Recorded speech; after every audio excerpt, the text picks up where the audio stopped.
Donc dans l'Haftara de Vayechi, David Améler, on parle donc de la, pas, on va pas dire la mort, parce que Jacob n'est pas mort, et que David non plus n'est pas mort, on va dire le passage de ce monde-ci au monde futur de Jacob, en parallèle, dans la Haftara, on parle de l'élévation de David, après qu'il soit Niftar, et juste avant qu'il soit Niftar, il convoque Salomon, Shlomo, son fils qui va être le futur roi d'Israël, et il lui dit deux ou trois choses. Il lui dit, un, continue dans les voies de l'Éternel, de la Torah. Et si le royaume d'Israël est fidèle à la parole de Dieu, il y aura toujours la bénédiction sur la royauté d'Israël. Et deux, après, de façon très curieuse, il lui dit, venge-toi de Avner, tue-le, fais-le périr, qui a tué deux guerriers d'Israël. Et venge-toi aussi d'un personnage qui m'a insulté quand j'étais poursuivi par Absalom, qui a insulté, venge-moi. On a l'impression de dire comment ça se fait que David Améler, qui est le roi d'Israël, qui est le Messie, qui est Malchut, qui est une des dimensions les plus hautes de la Torah, le jour de sa mort, se préoccupe de régler des comptes et de dire il faut que ces gens-là périssent. Et dit à Shlomo, je fais confiance à ta chorma, à ta sagesse, à ton astuce, pour les faire périr. Bon, tout à fait étrange, pourquoi on explique ça? Alors pour comprendre ça, il faut d'abord comprendre quelque chose dans la paracha elle-même. Vous savez que la paracha de Vayechi, elle est stouma, elle est satum. Satum, ça veut dire que normalement vous avez des espaces entre chaque paracha. Vous avez des espaces de plusieurs lettres, de plusieurs mots, qui montrent la différence d'une paracha à une autre paracha. Une paracha stouma, comme Vayechi, c'est qu'il n'y a plus d'espace. C'est-à-dire qu'on continue à Shmot comme si rien n'était arrivé. Il n'y a pas de coupure. Il n'y a pas de coupure entre Vayechi et Shmot. Cette non-coupure, Rachid l'explique. Jacob voulait révéler le Messie, et ça s'est coupé. La révélation du Messie à ses enfants, on va en parler en 2 minutes, c'est complètement bouché. C'est Satoum, c'est fermé. Et donc, la graphologie du texte lui-même, l'agencement des lettres dans le Chumash et le Remez est une allusion de cette fermeture. Mais avant tout, il faut bien comprendre que quand vous avez un texte Satoum, c'est qu'on ne voit même pas que c'est Satoum. On a l'impression que ça continue normalement. Donc, le premier enseignement de Vayechi et de l'Haftar, on verra, c'est justement que la pire des choses, tous ces parachutes, Vaïgash, Vaïchi, parlent du Messie. Puisque c'est que Maaseh Avot, Siman Lebanim, ce que vivent les pères vont vivre les enfants. En réalité, l'histoire de l'humanité entière a été anticipée, vécue par Abraham, Isaac et Jacob. On en est par exemple actuellement, historiquement, à l'instant historique qui correspond à la vie des patriarches, où quand Jacob est mort, il a été mis en momie, justement, embaumé, et il est revenu comme un corps mort d'Égypte en Israël, à Hébron. On est exactement à cette époque-là, où le peuple d'Israël est pris comme un corps mort, où, on va dire, en tous les cas, à 30-40 ans, c'était ça, où le retour du peuple juif sur sa terre s'est fait comme un corps mort, sans véritablement d'esprit, puisque la plupart des gens qui sont venus n'étaient pas religieux, avaient oublié la Torah, étaient complètement matérialistes, avec de grands idéaux qu'il faut reconnaître, qu'il faut respecter. Ils ont donné leur vie pour construire un pays, c'est magnifique. Mais en tous les cas, la dimension spirituelle d'Israël était très très éteinte. Et donc c'est exactement le signe prophétique quand on dit que le corps d'Israël, donc de Jacob, qui s'appelle Israël, revient mort, remonte mort d'Égypte, de Galout en Israël, c'est le signe prophétique que plus tard, et ça s'est déjà réalisé, le peuple juif reviendra sur sa terre, mais comme un corps mort. Dans ce moment, Baruch Hashem, avec l'éveil des yeshivot, l'éveil de la spiritualité, le corps mort est en train de ressusciter, Baruch Hashem, il y a de plus en plus de Torah en Israël, c'est magnifique. Donc c'est Mamash Maaseh Avot Siman Lebanim, c'est toujours comme ça. Or, tous ces textes-là sont des textes messianiques, puisque c'est la fin de Bereshit, c'est donc le signe de la fin des temps. Et vécu au niveau de Yaakov, de Yosef, de Yehuda, on en a parlé la semaine dernière, et vécu, tout ce qui est vécu à la fin des parachutes de Bereshit, sont la racine métaphysique de la fin des temps qu'on a nous en train de vivre actuellement. Ça c'est clair. Et donc, quand on nous dit que c'est Satoum, qu'on ne voit pas le passage de Bereshit à Shmot, il n'y a pas d'espace. Normalement, entre chaque parachute, il y a des espaces. Et il y a un certain nombre de lettres qui ont une signification de l'espace. C'est le temps, le silence divin, le rythme même du monde ordonné par Dieu. Il y a des espaces, il y a des temps d'arrêt qui soulignent, qui suggèrent le passage d'un monde à l'autre, le passage d'une parole divine à une autre. Ça a été complètement effacé par Vayechi. On voit rien. Et donc là, on nous apprend que le premier masque du messianisme, c'est qu'on ne voit pas le masque. C'est-à-dire qu'une vie où même le vide semble plein. C'est ça le plus grand masque contre le Messie. Et c'est ce qu'on vit actuellement.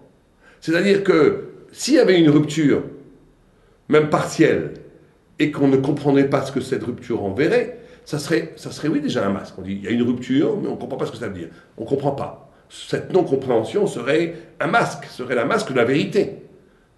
Mais ici, c'est pire que ça. C'est qu'on comprend tout, il n'y a pas de problème, tout continue comme avant. On ne voit pas. Tout rentre dans la normalité. C'est-à-dire que le pire des masques contre la vérité, le plus grand masque contre le visage messianique, c'est pas l'abstraction messianique, c'est pas le fait que je ne comprends pas ce que ça veut dire, que ça me renvoie à quelque chose qui est au-delà du monde, qui est incompréhensible. C'est que je peux rentrer ça dans la normalité des grilles. Oui, le messianisme est une espérance humaine qui est commune à tous les hommes. Oui, le messianisme, c'est quelque chose d'eschatologique qui est dans l'esprit de la culture universelle. Tout ce langage bidon qui essaye de ramener, de réduire l'inouï, l'extraordinaire promesse qu'est l'apparition d'un visage qui va déchirer le tissu de l'histoire et de la culture et de la société telle qu'on la connaît pour faire apparaître le visage de Dieu et de l'homme de façon radicalement nouvelle. Tout ça va être banalisé, couvert par des slogans philosophiques, sociologiques qui vont essayer de complètement banaliser, réduire le visage messianique au point où ça devient, on ne voit plus la différence entre une idée du Messie et une boîte de Coca-Cola. Tout est pareil. Et donc, le pire des choses, c'est quand la vie est devenue tellement vide qu'on la considère comme pleine. Tout va, il nous manque, et rien ne manque, rien ne manque. Et là, on va essayer de comprendre ça. On va essayer de comprendre comment briser ce diktat de la platitude. De la platitude qui nous envahit à travers les canaux culturels occidentaux dans lesquels on baigne tous. C'est ça qu'il faut essayer de comprendre. Alors vous savez que dans la paracha, on a raconté cette histoire. Quand Yaakov veut annoncer le Messie, et quand on dit annoncer le Messie, c'est pas qu'il veut donner une date, c'est qu'il veut vivre avec ses enfants un instant messianique. Vous savez que c'est ça les grands tzadikim. Les grands tzadikim, ils sont capables de vivre un instant qui est le Messie lui-même. Ils sont capables, Shabbat, celui qui vit véritablement Shabbat, il est capable de vivre à l'instant du Shabbat, mais Ein Olam Haba, un instant d'éternité, un instant de Olam Haba. C'est ça vivre Shabbat. Vivre Shabbat, c'est un 60e du Olam Haba. On est un 60e, mais Ein Olam Haba, c'est comme un 60e du Olam Haba. Si je suis véritablement dans Shabbat, je vis un instant où une parcelle d'éternité est vivante. C'est pas juste que je parle de l'éternité, je la vis. Vous savez qu'il y avait un grand rabbin extraordinaire qui, à un moment donné, on lui dit le Messie est arrivé. Alors il ouvre la fenêtre, il voit dans la grisaille de la terre, dans l'air, que le Messie n'est pas arrivé. Si le Messie était arrivé, le monde ne peserait pas dans cette ambiance pesante, banale, dans ce gris, dans le fond gris de l'être. Le Messie n'est pas arrivé, je le vois. Je le vois par le fait même que dans la nature, en ouvrant la fenêtre, je vois dehors que la banalité, que l'être là, que le Olam Hazé est trop puissamment installé pour que le Messie soit arrivé. Et donc il se retrouve à son bureau, et il dit le Messie n'est pas arrivé. Quand on a raconté cette histoire à ses élèves sont venus le voir, ils lui ont dit mais pourquoi tu as été voir dehors? Pourquoi est-ce que dans ton salon, t'as pas vu que dans ton pétamidrage, j'ai étudié toute la journée, tu n'as pas vu que le Messie n'est pas arrivé? Et il a souri. Il a souri, il n'a rien dit. Alors après, son élève, qui était aussi un grand administrateur, a compris. C'est parce que dans son salon, le Messie est arrivé. Il fallait voir dehors que le Messie. Dans le salon de ce rave, je crois que c'est le Razoni, je ne suis pas sûr. Le Messie, il vivait chez lui, dans l'étude de la Torah, il avait anticipé l'instant messianique. Et bien Yaakov, bien entendu, si déjà des rabbes, il y a à peu près 50 ans, 60 ans, pouvaient faire ça, Yaakov, bien entendu, que ce n'est pas un problème de convoquer, d'arriver à l'être, à l'existence de l'être messianique ici, maintenant. Or, Yaakov a une tradition que si toutes les tribus d'Israël sont ensemble, encore une fois, en écho avec la paracha sur Vaïgash, que je vous invite à réécouter, qui parle de l'unification d'Israël, qu'il n'y aura pas de messianisme sans l'union. Il n'y aura pas de messianisme sans l'union. Si Israël n'est pas ensemble, il n'y aura pas. Il faut bien comprendre ça. Il faut absolument arrêter avec cette désunion d'Israël. Vous savez qu'il y a une histoire terrifiante qu'on m'a racontée pendant la Seconde Guerre mondiale, où il y avait des juifs polonais qui venaient en Allemagne et qui étaient très mal considérés par les juifs allemands, parce que les juifs allemands étaient la classe, c'était les juifs qui étaient intégrés socialement, avocats, tout ce que vous voulez, à la Schule, et les juifs polonais qui étaient un peu, aux yeux des juifs allemands, trop visiblement juifs, pas très éduqués à leurs yeux, ne connaissant pas les convenances allemandes, ils les avaient interdits de prier dans la même Schule. C'est-à-dire qu'ils avaient fait comme une sorte de cage de poulailler derrière, pour que les Polonais prient derrière, que nous on ne prie pas. On ne se mélange pas entre Allemands et Polonais juifs. Et un jour, est arrivé ce qui est arrivé, que tout le monde connaît, dans les camps de concentration. Un des juifs allemands rencontre un juif polonais. Le juif polonais lui dit: vous savez, on prie dans la même Schule. Et vous ne m'avez jamais adressé la parole. Et ils se sont dit: voilà, maintenant qu'on est dans le même pyjama, on est dans le même camp de concentration, on est tous les deux promis à la mort, là on va commencer à se parler. Donc il ne faut pas, on arrive à des extrémités comme ça pour que les juifs commencent à se respecter et se parler. Il faut essayer de prier dans la même synagogue ensemble, avec un amour absolument extraordinaire, en comprenant que chaque visage d'Israël est un visage de ma propre personne. Et le mépris, le refus de l'autre au cœur même d'Israël est la chose la plus terrible, la plus anti-messianique qui puisse exister. Et donc, il sait, Yaakov, lui, ça, que le Messie n'arrivera que si Am Israël est ensemble. Donc, il dit, voilà, je convoque tous mes enfants, les 12 enfants, tout le monde est autour de lui, autour de son lit, où il va bientôt naître Nifta, et il dit: je vais vous révéler le Messie. On va voir ensemble qu'est-ce que c'est le Messie. On va vivre une expérience spirituelle où on va s'ouvrir dans la vision et dans l'expérimentation. On va voir qu'est-ce que c'est cette qualité de vie, cette révélation spirituelle qu'est l'apparition du visage messianique. Et tout d'un coup, ça tombe, fermé, rien ne se passe. Il ne voit rien, le Messie ne vient pas. Et donc, Jacob ne comprend pas. On a une tradition que si on est tous ensemble, le Messie apparaît. C'est obligé. Si Am Israël demain est tous ensemble, prient ensemble, s'aiment ensemble, s'acceptent totalement ensemble, le Messie arrive. C'est Badouk, c'est Vadaï. Or, s'il n'arrive pas, donc Jacob dit: il y a un problème. S'il n'arrive pas, ça veut dire qu'un d'entre vous n'est pas avec moi. Un d'entre vous, ou plusieurs d'entre vous, a le cœur dans l'idolâtrie, dans la Vodazara. Il les accuse de ça, une accusation très grave.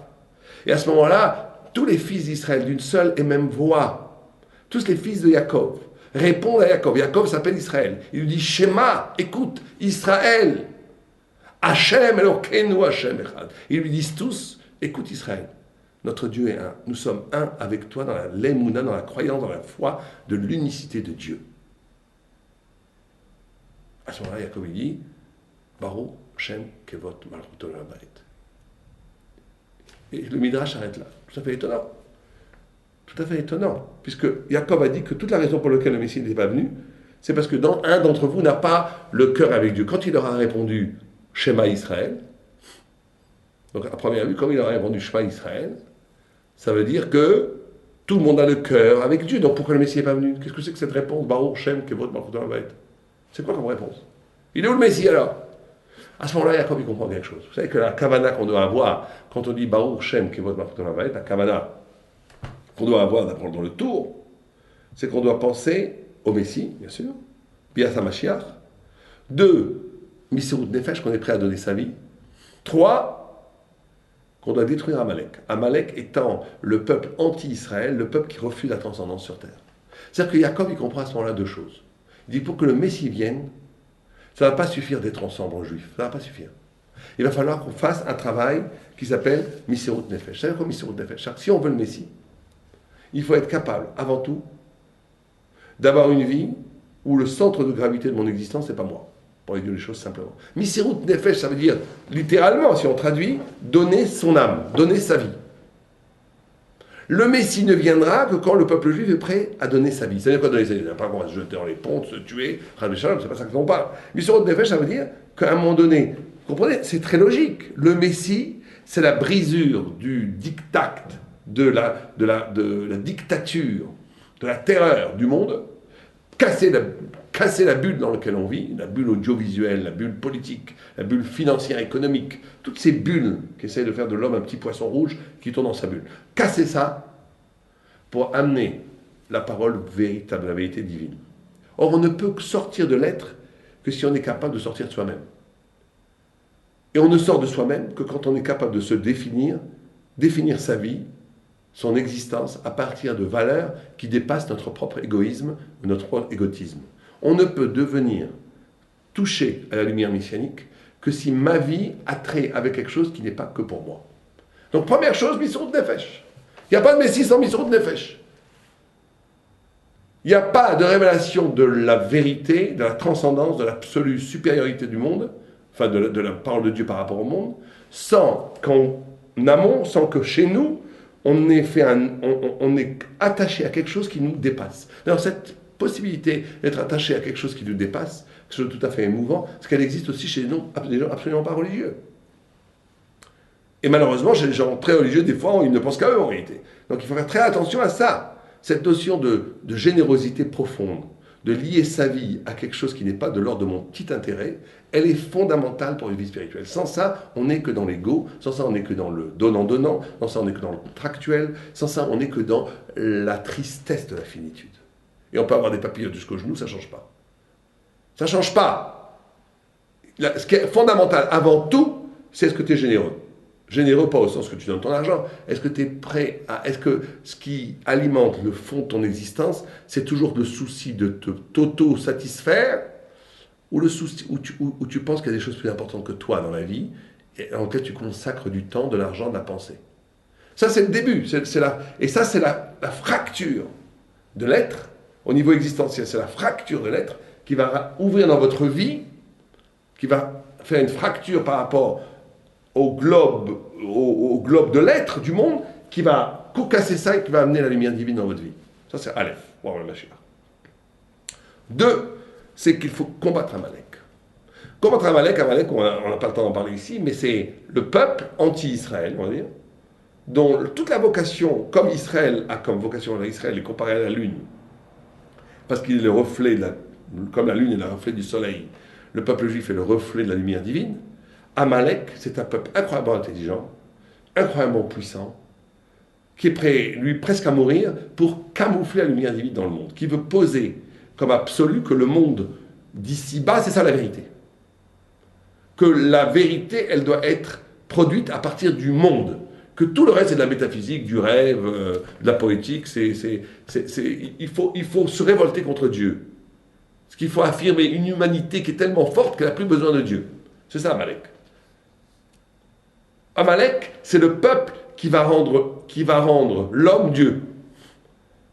Qui va rendre l'homme Dieu.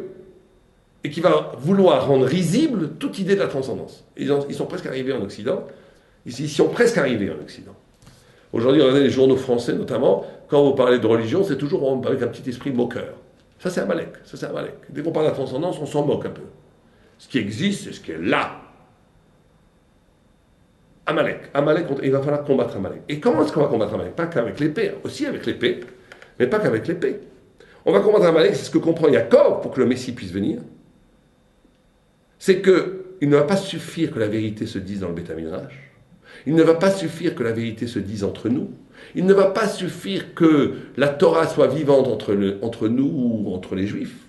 Il va falloir être capable de créer une Torah qui fasse honte aux mensonges. Vous savez que c'est les parachutes précédentes où on voit que Yaakov demande au prince céleste des Saves de reconnaître. C'est parce que la vérité, ça ne suffit pas qu'elle soit vérité. Il faut qu'elle soit tellement forte que le mensonge s'incline devant la vérité. Que le mensonge lui-même dise tu as raison. Une vérité de Torah n'est une vérité de Torah accomplie, aboutie, jusqu'au bout, que dans la mesure où elle va rendre le mensonge lui-même. Il faut que le mensonge lui-même soit fasciné par rapport à la beauté de la Torah. Il faut dire, il parle de Torah tellement forte, tellement intense, tellement vraie, que le mensonge lui-même veut dire je suis faux, c'est ça qui est vrai. Je suis faux, et c'est ça qui est vrai. Quand on a fait ça, on a gagné. Alors, pour lui dire des choses très concrètes, il faut faire la cour de Gemara. Il faut être capable d'étudier le Talmud à un point tellement élevé de la vérité que s'il y a un philosophe intelligent qui pourrait comprendre ça, écoutez ça, il dirait mais toute la philosophie c'est bidon par rapport à cette irruption de la vérité talmudique. Il faut être capable de dire le Kiddush vendredi soir avec une telle lumière, une telle beauté, que s'il y avait un metteur en scène de théâtre reviendrait là, il dirait mais notre théâtre c'est bidon, regardez ça, c'est sublime, c'est l'apparition rêvée de tout le rêve de tous les dramaturges, de tous les metteurs en scène, c'est ça. Il faut être capable de chanter un chant de Shabbat tellement émouvant, tellement hautement placé que même, et là c'est très dur bien entendu, que même les symphonies de Mozart paraisseraient pâles à côté.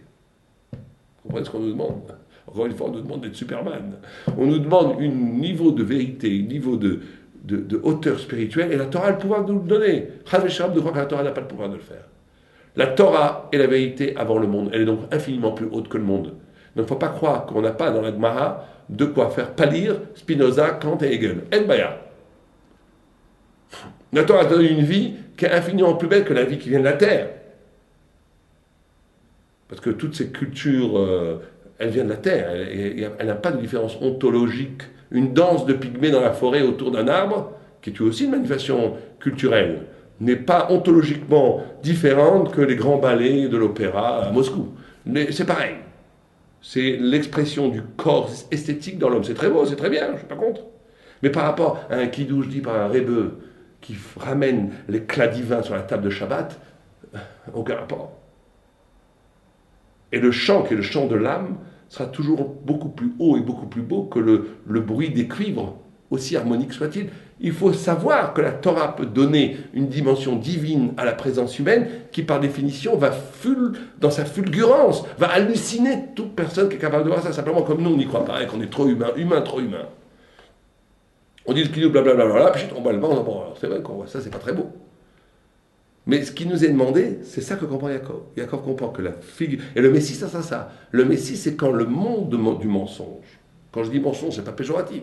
C'est le monde dont l'intelligence, dont la culture, dont la spiritualité, dont l'idéologie n'est que le reflet du moment historique présent, coupé de la transcendance originelle et du messianisme. Par définition, c'est mensonge, puisque ce n'est que la vérité d'un instant. La vérité thoraïque, elle englobe la totalité de la vérité, donc elle est vérité par rapport au mensonge. Mais cette vérité de la totalité, de la vérité divine, si elle n'est que repliée sur elle-même, si elle n'existe que dans le secret des échanges, cette dimension doit exister. Il y a une dimension de Torah qui doit être absolument hermétique au monde, qui n'est pas traduisible, qui ne s'échange qu'entre initiés, notamment la Kabbalah. C'est vrai. Mais il faut qu'elle soit tellement intense à un moment donné que quand elle se retrouve en face du mensonge, le mensonge se dissout face à cette vérité. Il dit Ani bilti efshari, je suis impossible par rapport à un éclat tellement vrai. Que le mensonge lui-même reconnaisse la vérité face à la vérité. Et c'est comme ça que le Messie viendra. Et donc ça